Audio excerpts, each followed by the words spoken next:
हरे कृष्णा, राधे राधे। तो आज की वीडियो में मैं लेके आई हूँ श्रीमद् भागवत गीता का प्रथम अध्याय, जो कि आइए सुनते हैं। गीता में भगवान श्री कृष्ण ने रणभूमि में अर्जुन को जो ज्ञान दिया था वह गीता में बताया गया है।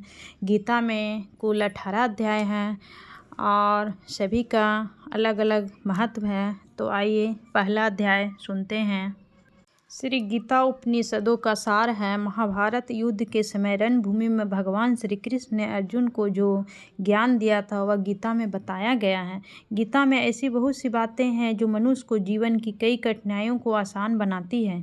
इतना ही नहीं, गीता पढ़ने पर मनुष्य को बहुत सी नई जानकारियाँ भी मिलती हैं। साथ ही हर अध्याय के नियमित पाठ का अपना लाभ और महत्व है।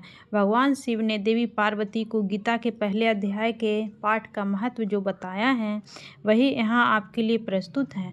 लेकिन गीता के पहले अध्याय के महत्व को जानने से पहले जान लीजिए श्रीमद् भागवत गीता के प्रथम अध्याय की खास बातें। गीता के पहले अध्याय का नाम अर्जुन विषाद योग है। इस अध्याय में कुरुक्षेत्र के मैदान में उपस्थित बंधुओं और संबंधियों को सामने देखकर अर्जुन के मन में उठे निषाद और मना स्थिति का वर्णन किया गया है, जिसे संजय धृतराष्ट्र को बताते हैं। आइए गीता का प्रथम अध्याय का महत्व जानते हैं। एक समय पार्वती जी ने पूछा, हे महादेव जी, किस ज्ञान के बल पर संसार के सब लोग आपको शिव कहकर पूजते हैं? मृग छाला ओढ़े और अपने सभी अंगों में शमशान की विभूति लगाए, गले में सर्प और नर मुंडों की माला पहने हुए हों, इनमें तो कोई भी पवित्र नहीं है। फिर आप किस ज्ञान से पवित्र माने जाते हैं? तब महादेव ने उत्तर दिया कि हे प्रिय, सुनो, मैं गीता ज्ञान को अपने हृदय में धारण करने से पवित्र माना जाता हूँ। इस ज्ञान से मुझे बाहर के क्रम नहीं व्यापते। तब पार्वती जी ने कहा, हे भगवान, जिस गीता ज्ञान की आप ऐसी स्तुति करते हैं उसके श्रवण करने से कोई कृतज्ञ भी हुआ है? महादेव ने उत्तर देते हुए कहा कि इस ज्ञान को सुनकर बहुत से जीव कृतज्ञ हुए हैं और आगे भी होंगे। मैं तुम्हें एक पुरातन कथा कहता हूँ, तुम सुनो। एक समय पाताल लोक में शेषनाग की सैया पर श्री नारायण जी नैन मूंद कर आनंद में मग्न थे। उस वक्त भगवान के चरण दबाते हुए लक्ष्मी जी ने पूछा, हे प्रभु, निद्रा और आलस तो उन पुरुषों को व्यापता है जो जीव तामसी होते हैं। फिर आप तो तीनों लोग गुणों से अतीत हो। आप तो वासुदेव हो। आप जो नेत्र मूंद रहे हैं, इससे मुझे बड़ा आश्चर्य है। नारायण जी ने उत्तर देते हुए कहा, हे लक्ष्मी, मुझको निद्रा आलस नहीं व्यापता। एक शब्द रूप जो भगवत गीता है उसमें जो ज्ञान है उसके आकार रूप है। यह गीता शब्द रूप अवतार है। इस गीता में यह अंग है।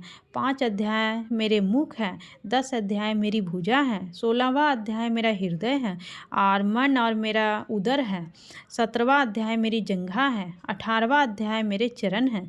गीता श्लोक ही मेरी नाड़ियाँ हैं। जो गीता के अक्षर हैं वो मेरा रोम है। ऐसा मेरा शब्द रूपी जो गीता ज्ञान है उसी के अर्थ में हृदय में विचार करता हूँ और बहुत आनंद प्राप्त होती हूँ।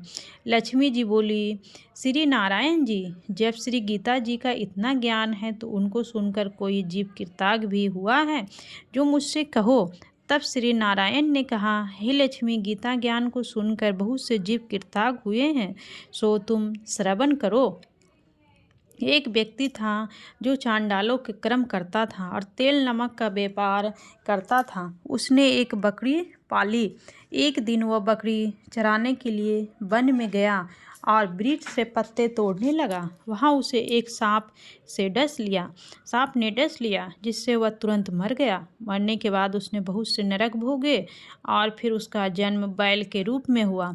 उस बैल को एक भिक्षुक ने मोल लिया। वह भिक्षुक उस पर चढ़कर सारे दिन मांगता। फिर जो कुछ भिक्षा मांगकर लाता वह उसे अपने परिवार के साथ मिलकर खाता और वो बैल सारी रात द्वार पर खड़ा रहता। उसको खाने पीने का भी कोई ख्याल नहीं करता था और सुबह होते ही बैल पर चढ़कर फिर मांगने निकल जाता। जब बहुत दिन हो गए तो वह बैल भूख से गिर गया, लेकिन उसके प्राण नहीं निकले। नगर के लोगों ने देखा और उस बैल को कोई तीर्थ का फल दे तो कोई व्रत का फल दे, तब भी उस बैल के प्राण नहीं छूटे। एक दिन गणिका आई। उसने लोगों से पूछा, यह कैसी भीड़ है? तो उन्होंने कहा कि इसके प्राण नहीं निकलते, अनेक पुण्यों को फल दे रहे हैं तो भी इसकी मुक्ति नहीं होती। तब गणिका ने कहा, मैंने जो कर्म किया है उसका फल मैंने इस बैल को दे दिया है। इतना कहते ही बैल की मुक्ति हो गई। तब बैल ने एक ब्राह्मण के घर जन्म लिया। पिता ने उसका नाम सुशर्मा रखा। उसके पिता ने उसे पढ़ाया लिखाया।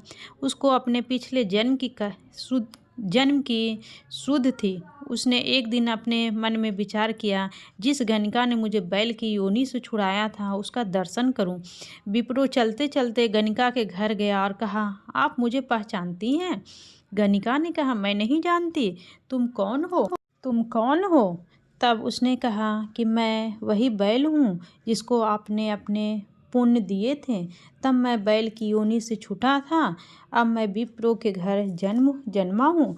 आप अपना पुण्य बताएं। गणिका ने कहा कि मैंने अपने जाने पुण्य नहीं किया, परंतु मेरे घर एक तोता है, वह रोज़ सवेरे कुछ पढ़ता है, मैं उसका बाक सुनती हूँ। उस पुण्य का फल मैंने तुम्हें दे दिया है। तब विप्रो ने तोते से पूछा कि तू सवेरे क्या पढ़ता है? तोते ने कहा, मैं पिछले जन्म में विप्रो का पुत्र था। मेरे पिता ने मुझे गीता के पहले अध्याय का पाठ सुनाया करते थे। एक दिन मैंने गुरुजी से कहा कि मुझको आपने क्या पढ़ाया है?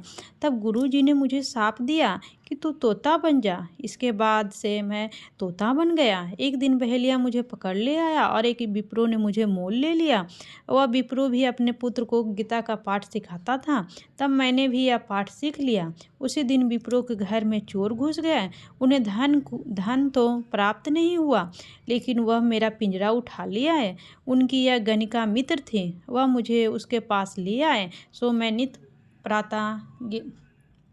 प्रातः गीता जी के पहले अध्याय का पाठ करता हूँ, जिसे यह गणिका सुनती है। पर इस गणिका को समझ में नहीं आती जो मैं पढ़ता हूँ। वही इस गणिका ने तेरे निमित्त दिया था, वह श्री गीता जी के पहले अध्याय का फल था। तब विप्रो ने कहा कि हे तोते, तू भी विप्रो है, मेरे आशीर्वाद से तेरा कल्याण हो। सो हे लक्ष्मी। विप्रो की इतना कहते ही वह तोता भी मुक्ति को प्राप्त हो गया। तब गणिका ने बुरे कर्म छोड़ भले कर्म ग्रहण किए और नित्य स्नान करके श्री गीता जी के प्रथम अध्याय का पाठ करना शुरू कर दिया, जिससे उसकी भी मुक्ति हो गई। तो गीता का प्रथम अध्याय का पाठ यहीं पे समाप्त हुआ। तो मैं फिर से नेक्स्ट वीडियो में गीता का दूसरे अध्याय का पाठ लेकर आऊँगी। तब तक के लिए जय श्री कृष्णा, राधे राधे।